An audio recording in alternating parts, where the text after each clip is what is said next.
Vers 1h35 cette nuit, un accident est survenu sur le site de l'usine Domtar de Windsor, lorsqu'un échafaud s'est effondré dans un équipement. 3 travailleurs d'entrepreneurs ont été blessés dans l'accident. Un travailleur a été conduit à l'hôpital où on ne craint pas pour sa vie. 2 travailleurs sont toujours coincés et nous ne connaissons pas leur état de santé.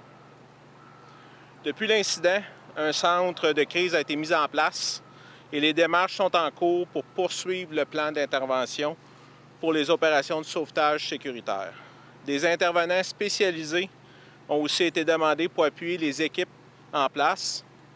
Le poste de commandement de la Sûreté du Québec, le service d'incendie de Sherbrooke et la régie intermunicipale de Windsor sont sur place et sont appuyés par la brigade d'intervention de Domtar.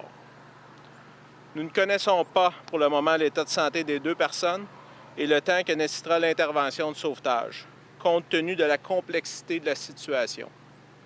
Les équipes sont à pied d'œuvre pour intervenir le plus rapidement possible et de façon sécuritaire. L'enquête suit son cours par la Sûreté du Québec et la CNESST. Domtar collabore et participe aux interventions et à l'enquête avec les instances. Toutes les mesures ont été prises pour sécuriser les lieux. Du soutien psychologique est offert à tous les travailleurs. Si vous voyez derrière moi la hauteur de l'édifice, donc il faut comprendre qu'il y avait un échafaud qui était monté sur toute la hauteur et qu'une portion de cet échafaud-là s'est écroulée. Donc on parle d'une quantité importante de matériel. Il y avait des travailleurs dans la structure de l'échafaud. Il y avait différents niveaux de travailleurs sur les différents niveaux d'échafaudage. On n'a pas l'information précise pour le moment. Un effondrement des échafauds au moins jusqu'au 5e étage. Il y a des travaux de préparatoires pour s'assurer de la sécurité des gens qui vont intervenir. Beaucoup de mobilisation de ressources pour s'assurer que les gens qui vont intervenir vont le faire de façon sécuritaire. Donc, les travaux se sont poursuivis toute la journée.